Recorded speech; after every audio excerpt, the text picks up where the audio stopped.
Hello students, आप सबका स्वागत है आपके अपने यूट्यूब चैनल पे। हम आपके लिए लाए हैं रीजनिंग की बेसिक से क्लासेस।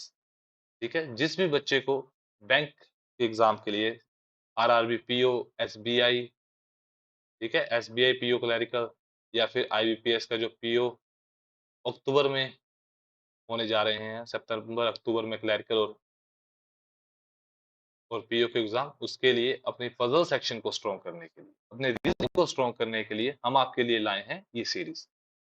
इस सीरीज में हम आपको बेसिक से कवर करवाएंगे कि हम कैसे अपनी स्पीड को इंक्रीज कर सकते हैं रीजनिंग में पजल बनाने की, कैसे रीजनिंग के जो छोटे छोटे क्वेश्चन आते हैं जिनका मार्जिन इतना बड़ा नहीं होता बट वो मेरिट में एक अच्छा रोल प्ले करते हैं, तो उनको हम कैसे एक इन टाइम अपने सोल्व कर सकते हैं, उसके लिए हम आपके लाए हैं बेसिक क्लासेस।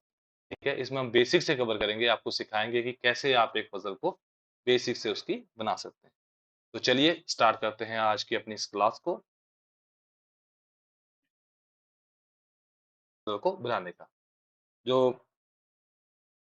पजल बनाने का सबसे ईजिएस्ट वे है, सबसे आसान तरीका है, वो है कि हमें इसकी इंस्ट्रक्शंस को, जो ये हमें इंस्ट्रक्शंस दे रखी हैं एक पजल में, यहाँ से लेके यहाँ तक, इनको अच्छे से पढ़ना है और इनको साथ-साथ में नोट करना है। और जो सबसे पहले जो हमें कंफर्म करना होता है वो होता है नोट सेक्शन। जैसे इसमें नोट सेक्शन है कि 8 पैकेट्स, जैसे 8 पैकेट्स है, इनके नाम दे रखे हैं ए, बी, सी, डी, ई, एफ, जी, एच। ठीक है, आपको ये भी कंफर्म करना है, साथ में काउंट भी कर लेना कि ये 8 है कि नहीं। कई बार ये मिसिंग का नंबर होता है, आपको दे रखे होंगे 8 पैकेट्स और यहाँ नंबर आपको 7 दिए होंगे। यहाँ बिल्डिंग्स हो सकती हैं, तो बिल्डिंग के नाम 7 ही होंगे और एक मिस होगी। सो आपको ये ध्यान रखना है कि आपके पास जो डाटा दे रखा है वो कंप्लीट है। Are kept one above another in a stack. उसने कहा 8 पैकेट है, वो एक दूसरे के ऊपर एक स्टैक में रखे गए हैं।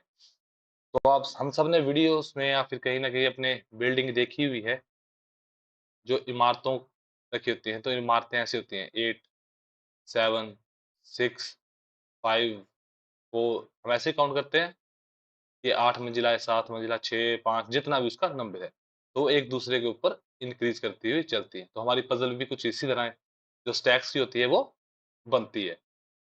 तो ये तो हमें पता चल गया कि जो हमारे पैकेट्स हैं वो इस तरह अरेंज किए गए हैं।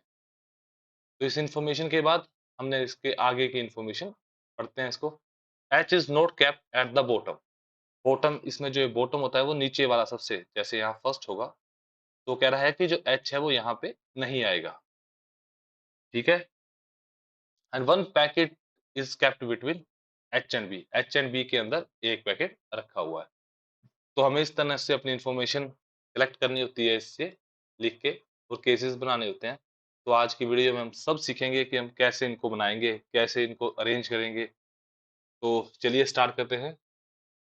पहले हम देखेंगे हमें इंफॉर्मेशन नोट कैसे करनी होती है, क्योंकि सबसे मेजर जो पार्ट है किसी रीजनिंग सेक्शन में वो है इंफॉर्मेशन।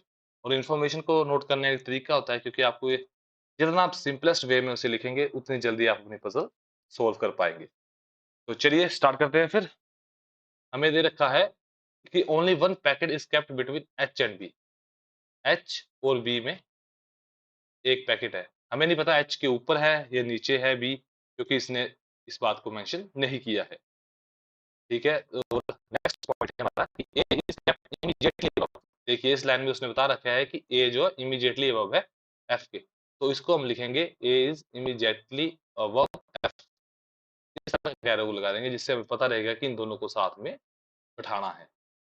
नेक्स्ट है C is kept at odd number. C किसी ओड नंबर पे है but above A and D, तो आप लिख सकते हैं इसे C is kept above A and D, but जो सी है वो किसी ओड पे बैठा हुआ है।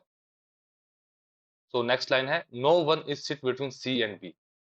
उसने कहा कि सी और बी के, तो आप यहीं इस पे साथ लीजिए कि सी बी सी, ये साथ में बैठेंगे। ये इन्फॉर्मेशन साथ होगी, जब आप सी को मेंशन करेंगे तो आप इस इन्फॉर्मेशन को भी साथ में रीड करेंगे। नेक्स्ट है कि only 2 packets kept below F. F के नीचे सिर्फ 2 ही है, तो हम इस इन्फॉर्मेशन में 2 डॉट लगा के ये सेट बना लेंगे कि हमें जब पता होगा कि हमें ये साथ में बैठाने हैं। इस तरह साथ में लिखेंगे तो आपको इन्फॉर्म रहेंगे, आप कंफर्म रहेंगे कि आपका ये डाटा आपने अच्छी तरह से प्लेस कर दिया है अपनी पजल में। नेक्स्ट है बी इज बिलो एच, जो बी है वो एच के नीचे है। तो देखिए जो हमें पहले नहीं पता था वो अब हमें पता चल गया कि बी जो है वो एच से नीचे है, तो हम इसे लिख सकते हैं। हमें पता है कि एच के नीचे एक प्लेस पे था बी, ठीक है, एक ये 3 प्लेसेस का हमें यहाँ इन्फॉर्मेशन दी। ये हमारे पास कंप्लीट हो गया, ये हमारे पास कंप्लीट हो गया। G is kept at even place below F but above E, ठीक है, उसने कहा कि जो जी है वो एफ से नीचे है, तो मतलब जी इन दो सेक्शंस में कहीं आएगा और अबव ई। तो लीजिए ये तो हमें पता चल गया कि ए एफ जी ई, तो ये कुछ ऐसा सा डाटा बनेगा। तो चलिए इसको पजल में जैसे दे रखा है उतारते हैं। हमें 8 स्टैक दे रखे हैं तो हम पहले बना लेंगे 8 6।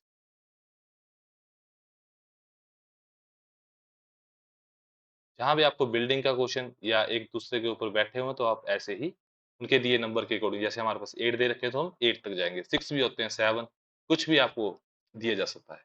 तो सबसे पहले हम सबसे इजीएस्ट उठाएंगे जिससे हमारे ज्यादा इंटरलिंक हो, ठीक है। तो हमें यहाँ से कंफर्म पता चल रहा है कि ये एफ को हमने सिर्फ 2 ही नीचे उठाने हैं, तो एफ हमारा 2 नीचे उठाएंगे तो यहाँ आएगा और ए हमारा यहाँ आ जाएगा, ठीक है। और उसके नीचे जी एंड ई आएंगे क्योंकि यहाँ कह रखा है कि G is kept at even place, ठीक है, बट बिलो एफ, जो हमने यहाँ लिख रखा है कि 2 पॉइंटों पे, और उसके नीचे बट अबव बी। तो हमारा ये तो हो गया कंप्लीट, तो हम इसको काट सकते हैं कि इसने हमें इंफॉर्मेशन कंप्लीट प्रोवाइड कर दी है, ठीक है। अब इस दूसरा हमारे पास जो केस है कि एच और बी में एक है और जो सी है वो बी के आसपास है, दोनों साथ में बैठे हैं और सी जो ए और डी से ऊपर है, तो ए तो हमारा आ गया। अब हमें डी बिठाना है और उसने कहा कि सी किसी ओर पे बैठा हुआ है। यदि हम यहाँ बैठाएंगे सी को तो ओर की डी नीचे बैठाने की जगह नहीं रहेगी, तो हम सी को यहाँ बैठाएंगे क्योंकि ओर पे बैठ जाएगा और डी से अबव हो जाएगा, यहाँ बैठाने से हम डी को नहीं प्लेस कर सकते। तो ये इन्फॉर्मेशन भी हमारी हुई।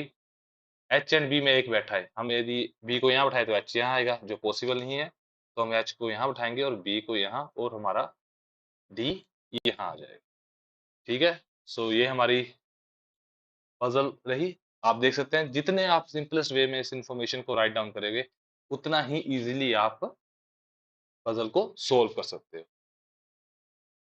तो ये क्वेश्चन है हमारा, what is the position of D from the bottom. ऐसे क्वेश्चन हमें पजल सोल्व करने के बाद बैंक में पूछे जाते हैं या एसएससी का एग्जाम हो कि डी की पोजीशन बताइए बॉटम से, तो हम काउंट कर सकते हैं ये 5th नंबर पे, तो ये 5th। So option D. या कुछ भी ऐसे ही आपको किसी भी पजल पे 5 क्वेश्चन मिलेंगे, ठीक है। यदि पजल इस पजल पे तो आपको 5 मिलेंगे, यदि पजल इजी है तो 3 क्वेश्चन की भी हो सकती है, 2 की भी हो सकती है, बट मैक्सिमम आपको 5 क्वेश्चन फ्री में एक पजल से देखने को मिलेंगे। 5 to 6 क्वेश्चन पूछे जाते हैं। तो चलिए अपनी नेक्स्ट पजल सॉल्व करते हैं। 5 people, Ram, Ammu, Shyam, Manu and Rahul, ये 5 अलग अलग महीनों में पैदा हुए जो कि जनवरी से मई के एक ही साल के महीने हैं। तो हम पहले इस डाटा को नोट कर लेंगे। Jan, Feb, March, April and May, ये डाटा हमने नोट कर लिया। अब हमें बता रखा है कि राहुल जो है वो पैदा हुआ है 30 दिन के महीनों में, ठीक है। हम ये साइड में लिख लेंगे कि राहुल जो है हमारा वो किसी या फिर अप्रैल में ही पैदा हुआ है, तो हम इसे डायरेक्ट भी नोट कर सकते हैं क्योंकि हमारे पास एक ही महीना है जो 30 दिन दे रहा है। ये 31 का है, ये भी नहीं, ये भी, ये नहीं, ये सिर्फ राहुल यहाँ है। आप ऐसे यदि आपको डायरेक्ट पता चलता है तो आप डिटेल को डायरेक्ट अपनी फजल में फिट कर सकते हैं। उसने कहा कि राम एंड मनु में 2 व्यक्ति बैठते हैं और मनु राहुल से पहले पैदा हुआ है, मतलब जो मनु आएगा वो इन 3 में से कहीं आएगा। तो वी राइट डाउन कि मनु और राम में 2 व्यक्ति बैठेंगे। तो हम इसको फिट करके देखते हैं कि यदि हम मनु को यहाँ बिठाएं तो राम यहाँ नहीं आएगा, तो हम मनु को यहाँ बिठाएंगे। मनु को यहाँ बिठाने पर हमारा जो राम है वो यहाँ पे हम प्लेस कर सकते हैं। तो यहाँ तक हमारी पजल क्लियर होगी, ठीक है।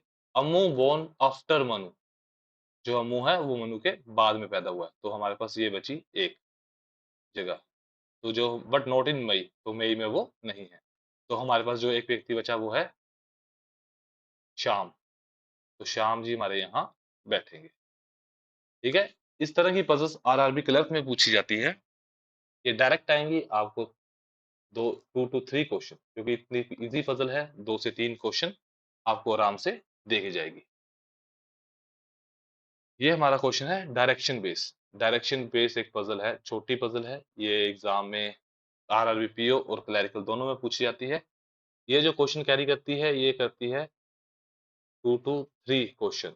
इससे ज्यादा क्वेश्चन इस पजल पे नहीं आते, कई बार एक भी क्वेश्चन पूछा जाता है, क्योंकि इजीएस्ट 1 सेकंड से भी कम आपको लगेगा इसका आंसर करने में। सिर्फ ये पजल बनाओगे आप 30 सेकंड या 40 सेकंड्स लेके, मतलब 1 मिनट में आपका एक क्वेश्चन तैयार है।